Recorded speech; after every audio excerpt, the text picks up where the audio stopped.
In the cold heart of the North Sea, trawlers have dragged up mammoth bones and ancient harpoons from a place no map admits exists. What if buried beneath these waves lies evidence for the most fertile landscape and the most advanced culture of prehistoric Europe? A place lost so completely it nearly rewrote human history when scientists recovered its DNA from mere grains of mud. This is the real story the world was never meant to discover until now. In 1931, the trawler Kalinda hauled up a barbed antler harpoon from a peat-clogged net more than 20 miles off the Norfolk coast. The artifact, later dated to around 10,000 BCE, stunned both the crew and British Museum experts.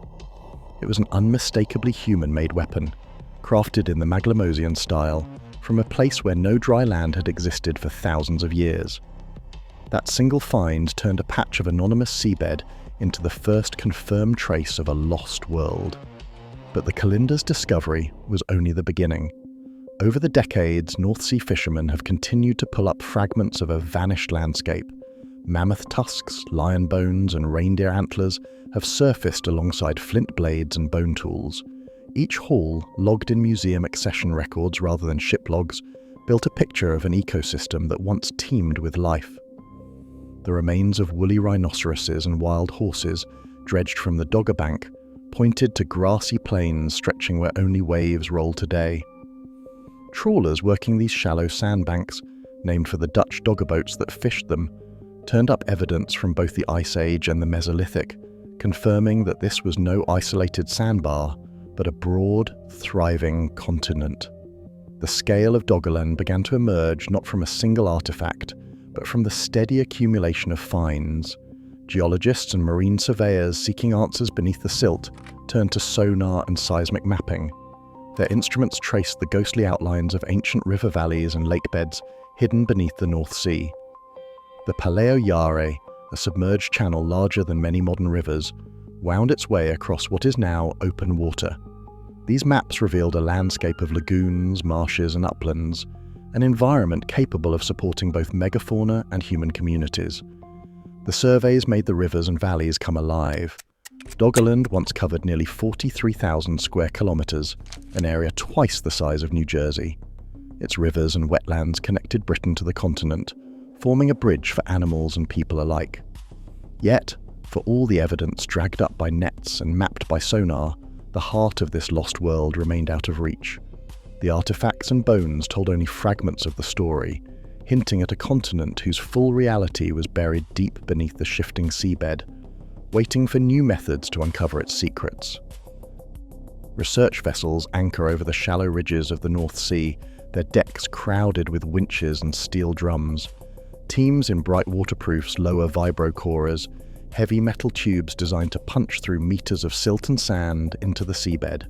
Each core rises to the surface packed with thousands of years of buried mud, locked away from sunlight and oxygen since Doggerland vanished beneath the waves. Inside these anoxic layers, something extraordinary survives. Ancient DNA, so fragmented it measures less than 100 base pairs, yet still able to tell the story of a world lost to time.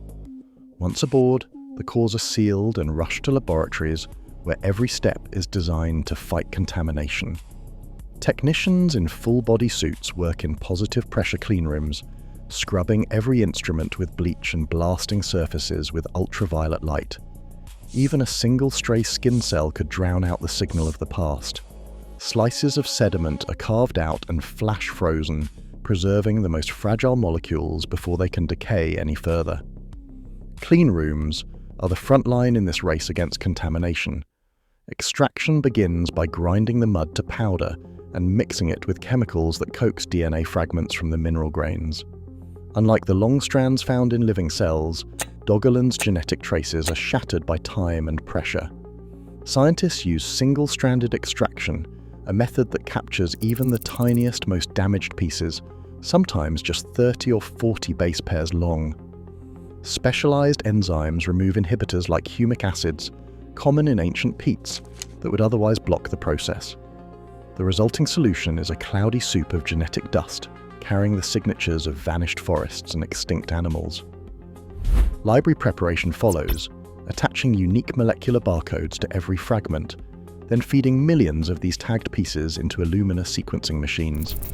Each sample can yield tens of millions of reads, a blizzard of genetic code that must be sorted and verified. But not all DNA is created equal. Only sequences showing characteristic cytosine to uracil damage at their ends, proof of ancient origin, are accepted as authentic. Bioinformaticians then deploy custom pipelines, mapping these fragments against vast databases of plants, fungi, and animals, while algorithms hunt for patterns missed by traditional reference genomes. Sequencing and computation turn noise into meaning.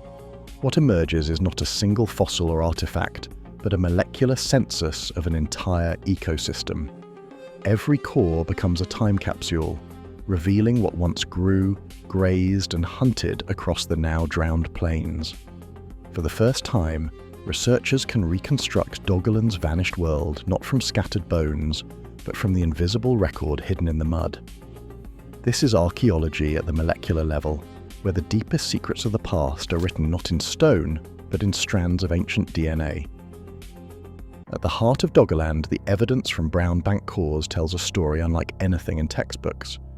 Deep in the sediment, scientists uncovered a mass of ancient DNA, an overwhelming signal of oak, hazel, and lime trees, all dated to more than 8,000 years ago. This genetic record appears centuries, even millennia, before these same species reached the rest of northern Europe. The sheer abundance of woody plant DNA, layered with pollen and microscopic charcoal, points to dense forests stretching across the plains, a temperate wilderness far richer than the tundra once imagined here. The environmental bounty did not stop at the tree line. Fragments of wild horse, deer, and boar DNA mix with traces of edible plants and freshwater reeds, painting a picture of a region teeming with life. Archaeologists examining the core samples describe the landscape as a garden, a microclimate that acted as a thermal engine for post-glacial Europe. The rivers and wetlands of Doggerland provided not just passage but permanence. In this environment, human presence was not a matter of chance. The density of microliths and barbed points dredged from brown bank and surrounding ridges reveals a thriving tool-making tradition. These artifacts, shaped in the Maglemosian style, are found in concentrations rarely matched elsewhere in Mesolithic Europe. Archaeologists argue that such richness, both ecological and cultural, could only support large, semi-settled communities. Here, people built their lives in the shelter of forests, fished the rivers, and traded along the shifting shorelines. Doggerland, once dismissed as a mere land bridge, now stands revealed as the continent's cultural and ecological heart. At the edge of prehistory, a disaster arrived with almost no warning. Around 8,200 years ago, the Storegga Slide, a massive underwater landslide off the coast of Norway, unleashed a wall of water across the North Sea. Geologists reconstructing the event describe waves soaring up to 20 meters high, racing toward Doggerland at speeds that left less than 10 minutes between the first tremor and total inundation. In the chaos, rivers reversed, forests were flattened, and entire communities vanished beneath the surge. Core samples from the brown bank preserve the violence in their layers, a sudden jumble of shattered tree DNA, broken shells, and splintered bone, all compacted into a single band of sediment. For the people living on these plains, there was no escape.